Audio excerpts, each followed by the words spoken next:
Assalamualaikum warahmatullahi wabarakatuh. Salam sejahtera untuk kita semua. Hari ini, eee, kita ketemu lagi secara virtual pastinya pada tatap muka yang ke-6. Ya, ini adalah topik dari, kelanjutan dari minggu lalu ya, mengenai kas ya. Jadi, sekarang juga, hari ini kita membahas mengenai laporan arus kas. Minggu lalu saya sudah sedikit, mengulik ya, sedikit mengulik tentang laporan arus kas ini, begitu ya. Jadi sekarang saya akan lanjutkan. Terakhir itu, mengenai, sumber-sumber ya, sumber, arus kas itu, gitu ya, sumbernya. Ada, dari 3 aktivitas. Oke, baik, hari ini akan saya bahas. Oke, seperti yang sudah saya katakan minggu lalu bahwa ada banyak begitu, eee, aktivitas yang ada di dalam sebuah perusahaan, ya kan. Eee, ini terlebih di perusahaan manapun begitu ya, mau jasa, mau manufaktur, ya mau dagang, banyak aktivitasnya. Tapi secara umum ya, aktivitas perusahaan itu bisa dikelompokkan ke dalam 3 aktivitas utama. Yang mana ini berkaitan dengan penyusunan laporan arus kas ya. Apa-apa saja itu? Yang pertama adalah aktivitas operasi. Nah, aktivitas operasi ini adalah berbagai aktivitas yang berkaitan dengan upaya perusahaan untuk menghasilkan produk, sekaligus semua upaya yang terkait dengan upaya menjual produk. Nah, berarti semua aktivitas yang berkaitan dengan, upaya untuk menghasilkan laba ya, dimasukkan di dalam kelompok ini, ya. Contohnya seperti apa? Jadi ada beberapa aktivitas utama ya, aktivitas utama di dalam aktivitas operasi ini. Yang pertama itu penjualan produk perusahaan. Nah, ini adalah, penjualan tunai dari semua produk yang menjadi sumber penghasilan perusahaan ya. Kalau misalnya untuk jasa, untuk perusahaan jasa ya berarti ada jasa yang dijual, kan gitu ya kan. Nah, untuk dagang berarti barang-barang yang perjualbelikan. Lalu kalau untuk manufaktur seperti apa? Kalau untuk manufaktur itu berarti ada barang yang diproduksi lalu dijual ke pelanggan ya. Jadi itu, kegiatan ini ya, kegiatan penjualan produk perusahaan ini adalah, eee, penjualan produk ya, yang mana itu akan menghasilkan penerimaan bagi perusahaan. Lalu ada aktivitas, eee, penerimaan piutang. Nah, penerimaan piutang ini adalah, eee, penerimaan yang berasal dari penjualan kredit. Ya, penjualan kredit yang dilakukan siapa? Jelas yang dilakukan oleh perusahaan. Nah, penjualan kredit akan menghasilkan piutang dan pada saat piutang itu dibayarkan akan menyebabkan apa? Penerimaan. Ada penerimaan bagi perusahaan. Nah, itu ya. Nah, lalu yang berikutnya itu ada pendapatan dari sumber di luar usaha utama. Ya, jadi itu seperti apa? Nah, ini maksudnya adalah pendapatan di luar penjualan produk perusahaan, ya. Jadi yang mana, penjualan produk ini ya itu akan apa, penjualan produk kan akan menjadi penerimaan utama bagi perusahaan, tapi ini di luar, ya di luar. Yang mana pendapatan dari sumber di luar usaha utama ini mengakibatkan penerimaan bagi kas perusahaan, begitu ya. Ada penerimaan kas, begitu. Nah, lalu berikutnya adalah pembelian bahan baku atau barang dagang. Ya, ini adalah aktivitas pembelian bahan utama dari suatu produk yang dihasilkan oleh perusahaan manufaktur. Sedangkan pembelian barang dagang adalah barang yang dibeli perusahaan dagang untuk dijual kembali. Nah, pembelian bahan baku dan barang dagang ini kalau dia pembelian secara tunai akan apa, akan menghasilkan yang namanya aktivitas pengeluaran kas, gitu ya, akan menimbulkan pengeluaran kas.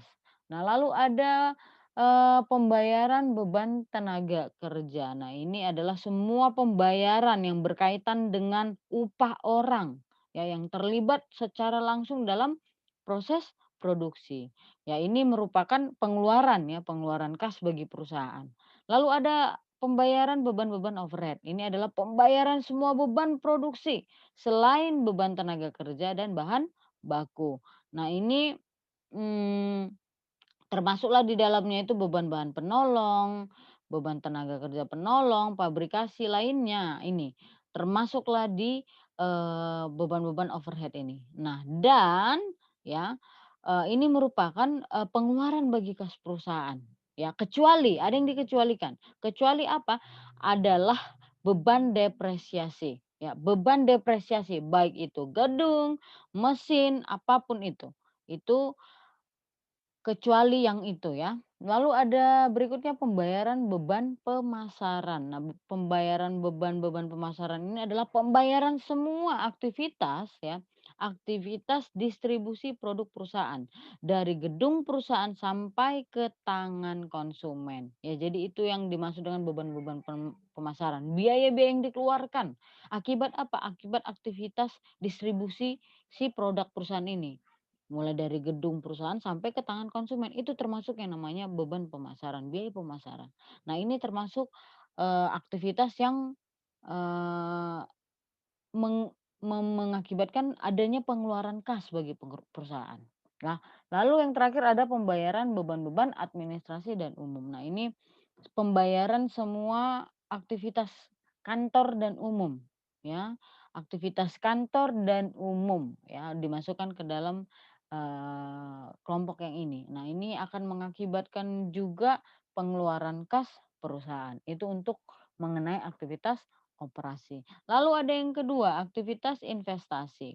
Nah, aktivitas investasi ini adalah berbagai aktivitas yang terkait dengan pembelian dan penjualan harta perusahaan yang dapat menjadi sumber pendapatan perusahaan. Seperti apa? Contohnya penjualan bangunan, ya, penjualan tanah, penjualan mesin, penjualan kendaraan, lalu pembelian obligasi, ya, yang dilakukan oleh perusahaan atau pembelian saham gitu ya dan lain sebagainya. Itu dimasukkan ke dalam aktivitas investasi. Lalu ada yang terakhir adalah aktivitas pembiayaan atau pendanaan. Nah, ini adalah semua aktivitas yang berkaitan dengan upaya untuk mendukung operasi perusahaan dengan menyediakan kebutuhan dana dari berbagai sumbernya beserta konsekuensinya. Misalnya apa? Ya, misalnya penerbitan surat hutang, ya. Lalu ada penerbitan obligasi, penerbitan saham baru, lalu ada yang namanya pembayaran dividen, pelunasan hutang, ya, dalam hal ini perusahaan ya, dan lain sebagainya. Tetapi secara umum ya, aktivitas pembiayaan ini dibagi menjadi 2 kelompok besar. Apa saja itu? Yang pertama, itu adalah perolehan modal dari pemilik dan kompensasinya kepada mereka yang mengembalikan atas investasi mereka. Ya, jadi ini perolehan modal dari pemilik dan kompensasinya. Ya, kompensasi yang diberikan kepada mereka dengan pengembalian atas investasi yang mereka lakukan, gitu ya. Lalu ada yang B, itu adalah pinjaman uang dari kreditor dan pembayaran kembali hutang yang dipinjam. Jadi ya, misalnya kita melihat ya, kalau kita bisa lihat dari apa yang sudah Ibu katakan tadi, bisa diringkas bagaimana perbedaan antara aktivitas operasi, aktivitas investasi, dan aktivitas pembiayaan. Di situ ada kolom sumber, ya. Di situ ada juga kolom penerimaan, di situ juga ada kolom pengeluaran. Jadi mana-mana saja aktivitas yang termasuk aktivitas operasi, aktivitas investasi, aktivitas pembiayaan sudah terlihat di tabel ini. Oke, jadi berdasarkan pengelompokan sumber penerimaan dan pengeluaran kas ini, maka laporan arus kas dapat disusun. Nah, artinya setiap elemen dari masing-masing kelompok sumber tersebut akan mempengaruhi penerimaan dan pengeluaran kas dari suatu perusahaan pada periode tertentu. Ya, jadi itu akan kelihatan mana yang mempengaruhi penerimaan, mana yang mempengaruhi pengeluaran akan kelihatan. Ya, oke.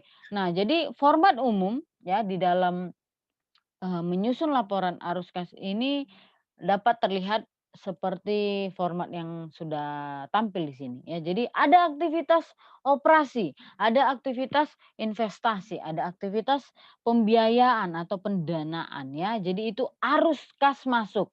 Ya di sini dia arus kas masuk ya, tanda panah ini. Arus kas masuk, arus kas masuk, arus kas masuk ya. Lalu ada arus kas keluar. Arus kas keluar di sini. Ya kan, tanda panah ini arus kas keluar ya. Apa-apa saja itu sudah ada yang Ibu jelaskan tadi ya. Apa-apa saja contoh, aktivitas operasi yang menghasilkan arus kas masuk, begitu ya. Apa saja aktivitas investasi yang menghasilkan arus kas masuk, begitu juga dengan pendanaan atau pembiayaan. Dapat kalian lihat pada buku kita halaman 209. Oke, nah jadi ya, dari aktivitas operasi ya, jika penerimaan kas ya, yang berasal dari pendapatan melebihi besarnya beban yang dikeluarkan sehingga menghasilkan laba, maka laba usaha tersebut ya menjadi sumber penerimaan kas. Sedangkan jika selisih antara pendapatan dan beban yang dikeluarkan lebih besar bebannya, itu akan menghasilkan yang namanya rugi perusahaan. Ya, maka rugi usaha tersebut akan menjadi sumber pengeluaran kas perusahaan pada periode itu, ya. Lalu ketika aktivitas penjualan, aktiva tetap maupun surat berharga lainnya itu menjadi sumber penerimaan kas. Sebaliknya, aktivitas pembelian, ya, aktivitas pembelian aktiva tetap maupun pembelian surat berharga dan lain-lainnya itu akan menjadi sumber pengeluaran kas, ya. Penerbitan saham baru, penerbitan obligasi maupun surat hutang itu akan menjadi penerimaan kas bagi perusahaan. Sedangkan pembayaran dividen, pelunasan surat hutang maupun obligasi itu menjadi sumber pengeluaran kas bagi perusahaan. Ya, jadi pada dasarnya untuk menyusun laporan arus kas ini dapat kita lakukan dengan melihat akun kas, ya, akun kas pada buku besar perusahaan, ya. Jadi dari akun kas itu akan terlihat, ya, akan terlihat arus kas masuk maupun arus kas keluar. Mana di sisi debit, mana di sisi kredit, kan begitu ya. Ingat aturan debit kredit, kalau kas berada di posisi kredit dia apa, kalau kas berada di sisi debit dia apa, begitu ya. Nah, baik, contohnya seperti ini, biar kita lebih paham contohnya seperti ini ya, yang sudah ada juga di buku kita. Nah, di sini ada sebuah PT, nah, sebut saja namanya PT X, ya di sini sudah tampil ya, tampil data-data ya yang, ditampilkan. Itu mengenai beban, ya mengenai pembelian, mengenai, pendapatan dan lain sebagainya. Nah, jadi dikatakan jika saldo kas pada akhir tahun berjumlah 685 juta dan seluruh beban operasi serta pembelian perusahaan dibayar secara tunai, sedangkan sebanyak 80% dari pendapatan usaha dan pendapatan di luar usaha dibayar tunai, maka jika kita disuruh membuat laporan keuangannya dalam hal ini adalah laporan arus kas, ya, maka akan menghasilkan laporan seperti berikut. Ya, seperti berikut. Jadi akan kelihatan di situ ya. Ya, akun-akun tadi yang, data-data ya yang berupa akun-akun itu, ya kita susun ya, mana akan kelihatan di situ, mana yang termasuk penerimaan, mana yang termasuk pengeluaran. Sehingga nanti kita akan melihat berapa saldo kas pada akhir tahun ya. Nah ini yang ini 2.364.400.000 ini, ya ini didapat dari selisih, ya selisih. Oke, ini saldo kas yang tadi diketahui di awal data. Nah, sehingga inilah pada akhirnya jumlahnya ditotalkan. Oke. Nah, berbicara menggunakan metode dalam penyusunan laporan arus kas, ini terdapat 2 metode, ya. Terdapat 2 metode, ya, 2 metode. ya, baik nanti aktivitas operasi, investasi, dan pembiayaan terdapat di dalam metode yang kedua ini ya. Jadi cuma nanti ada sedikit perbedaan ya, perbedaannya di mana? Ayo kita lihat ya. Metode langsung ini adalah suatu metode penyusunan laporan arus kas di mana dirinci semua aliran masuk dan aliran keluar dari aktivitas-aktivitas operasi. Ya, metode langsung ini menghitung saldo kas operasi dari selisih antara kas masuk dari pendapatan usaha dengan kas keluar untuk beban usaha perusahaan. Sedangkan arus kas dari aktivitas investasi dan aktivitas pembiayaan dihitung dengan cara mencari selisih antara arus kas masuk dan arus kas keluar pada masing-masing kelompok sumber kas tersebut. Nah, lalu pada akhirnya arus kas bersih dari masing-masing kategori, ya 3 aktivitas itu dijumlahkan. Akan menghasilkan apa? Arus kas bersih total. Kemudian ditambahkan dengan saldo kas awal periode sehingga menghasilkan yang namanya saldo kas akhir periode. Itu untuk metode langsung. Lalu bagaimana metode tidak langsung? Metode tidak langsung ini adalah suatu metode penyusunan laporan arus kas di mana dibuat rekonsiliasi antara laba yang dilaporkan dengan aliran kas. Ya, antara laba yang dilaporkan dengan aliran kas. Metode tidak langsung ini dimulai dengan laba bersih usaha dan mengubahnya menjadi arus kas bersih dari aktivitas operasi. Jadi nanti dia itu akan ada yang namanya penyesuaian di situ. Ya, nanti kita lihat. Nah, sedangkan nanti arus kas dari aktivitas investasi dan pembiayaan itu dihitung dengan cara mencari selisih antara arus kas masuk dan antara arus kas keluar pada masing-masing kelompok sumber kas tersebut. Lalu nanti arus kas bersih dari masing-masing kategori itu dijumlahkan akan menghasilkan yang namanya arus kas bersih total. Lalu nanti ditambahkan dengan saldo kas awal periode sehingga apa? Menghasilkan saldo kas pada akhir periode. Nah, jadi kalau kita lihat inilah ya, inilah eh, apa namanya ya, gambaran ya, gambaran mengenai metode langsung dan metode tidak langsung. Nanti akan perbedaannya di sini saja, ya, di sini. Di aktivitas operasinya. Untuk yang lainnya itu sama saja. Oke, langsung saja kita masuk ke contoh. Nah, contohnya ada pada halaman 213 itu ada sebuah PT ya, PT-nya sudah menampilkan di situ ya, menampilkan yang namanya laporan laba rugi. Lalu ada, keterangan dikatakan di situ, dari total beban ADM ya yang ini, ya sebesar 125 juta itu, sebanyak 15 juta itu sebenarnya adalah beban depresiasi aktiva tetap, ya itu beban depresiasi aktiva tetap. Oke. Nah, lalu ada laporan perubahan laba ditahannya. Lalu ada juga neracanya. Kelihatan di situ pada awal periode ya, pada akhir periode seperti itu ya. Nah, lalu ya dikatakan pada tahun 2006 perusahaan menerbitkan lagi obligasi ya sebesar 100 juta sehingga total nilai obligasi yang beredar itu menjadi 250 juta ini dia. Nah, dan terjadi pula kenaikan pada aktiva tetap. Aktiva tetap mana? Ini dari 100 juta menjadi 175 juta. Ini disebabkan apa? Karena membeli sebidang tanah katanya perusahaan itu. Ya, perusahaan membeli sebidang tanah. Lalu apa yang mau kita buat di sini? Kita disuruh membuat yang namanya laporan arus kas dengan 2 metode, ya, metode langsung dan tidak langsung. Langsung saja, ya. Nih, metode langsung akan kelihatan seperti ini, ya. Kas diterima dari pendapatan 475. Kenapa seperti itu, Bu? Ya, padahal di laporan laba rugi yang ditampilkan tadi itu 500 juta, ya. Ingat, kemana 25 juta lagi, Bu? Nah, begitu ya. Kalau kalian perhatikan, di dalam itu, ya, di dalam neraca, ya ada kenaikan jumlah piutang, ya, jumlah piutang dari 200 juta menjadi 225, ya. Karena itu, kas yang masuk pada perusahaan yang berasal dari pendapatan usaha itu 475 ya.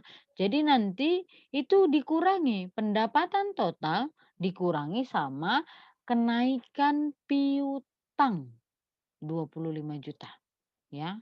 Oke, maka dia akan menghasilkan 475. Lalu kita bergeser ke kas yang dibayarkan untuk beban ya. Nah, beban usaha perusahaan itu di dalam laporan laba rugi tadi, ya, laporan laba rugi itu sebesar 350. Tetapi ingat, dari seluruh beban usaha tersebut tidak seluruhnya merupakan beban yang mengeluarkan kas bagi perusahaan, ya. Kalau kalian perhatikan, ya, di situ ada terdapat hutang usaha di dalam neraca itu, hutang usahanya berapa? 100 juta. Ya, dari 100 juta menjadi 50 juta, ya kan? Nah, berarti ada kenaikan 50 juta di situ. Ya, ada kenaikan 50 juta. Oke. Nah, di samping itu beban usaha yang tidak mengeluarkan, kas itu ada lagi. Apa itu, Bu? Beban depresiasi yang tadi dikatakan di awal, sebesar 15 juta ya. Jadi maka dari itu beban usaha yang dikeluarkan pada periode itu adalah 285. Itu dari mana?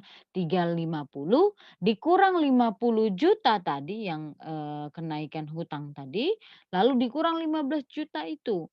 Itu adalah beban depresiasi ya, maka dapatnya itu adalah 285. Lalu itu akan kita selisihkan yang tadi, 475 dikurang 285 akan menghasilkan laba sebelum pajak, ya laba sebelum pajak. Nilainya itu 190 juta. Lalu nanti akan dikurangkan ya, laba usaha ini tadi akan dikurangkan dengan kas yang dikeluarkan untuk pajak. Ya, di sini dikatakan pajaknya itu sebesar 25 juta. Maka kita akan mendapatkan nanti kas bersih dari aktivitas operasinya itu senilai 165 juta rupiah. Sedangkan nanti dari aktivitas investasi itu ingat tadi ada katanya kenaikan ya, kenaikan. Kenaikan aktiva tetap dengan apa? Dengan cara membeli tanah tadi 75 juta. Itu kita masukkan ya. Oke. Nah, lalu pembelian tanah ini merupakan jelas-jelas ya ini merupakan aktivitas pengeluaran kas. That's why di sini dia tanda kurung. Nah, lalu ketika kita berbicara mengenai aktivitas pembiayaan, ya di sini ada 2 transaksi. Satu transaksi penambahan obligasi, ya penambahan obligasi itu senilai 100 juta. Itu kita bisa lihat dari neraca. Ada kenaikan, ya kenaikan di situ. Dari 150 ke 250 ada kenaikan 100 juta. Lalu ada, yang namanya aktivitas pembayaran dividen ya, pembayaran dividen kepada pemegang saham sebesar 75 juta. Nah, ini merupakan aktivitas pengeluaran kas, ya ini merupakan aktivitas pengeluaran kas. Nah, kita totalkanlah ini semuanya ya. Nah, akan dapatlah nanti dia, eee, hasilnya, lalu kita nanti akan, tambahkan juga kas pada awal periode, ya, periode, lalu nanti pada akhirnya kita akan dapat kas pada akhir periode. Itu adalah metode langsung. Lalu bagaimana metode tidak langsung, ya? Untuk penjelasannya itu hampir sama ya, dari mana 25 juta gitu ya, dari mana 50 juta itu, eee, hampir sama seperti yang Ibu jelaskan sebelumnya. 15 juta ini kan beban depresiasi tadi ya, lalu, kenaikan hutangnya tadi 50 juta, piutangnya 25 juta. Nah, berbedanya adalah di sini kita harus, seperti yang saya katakan tadi bahwa metode tidak langsung itu, dimulai dari laba bersih. Ya, laba bersih perusahaan dengan apa? Dengan mengubahnya menjadi arus kas bersih. Ini dia arus kas bersih. Ya, dengan cara apa? Dilakukan yang namanya penyesuaian. Penyesuaian dari mana? Lihat piutang dan hutangnya sama beban depresiasinya ada nggak? Ya, itu sangat mempengaruhi. ya sangat mempengaruhi. Oke. Nah, kalau untuk aktivitas investasi dan pembiayaan sama, ya sama, itu sama saja. Sehingga pada akhirnya nanti ya akan kita dapatkan, yang namanya, eee, kas pada akhir periode. Dan ingat yang perlu kalian ingat adalah saldo kas akhir periode yang ini, itu harus harus sesuai, harus sama dengan saldo kas yang tercantum pada neraca.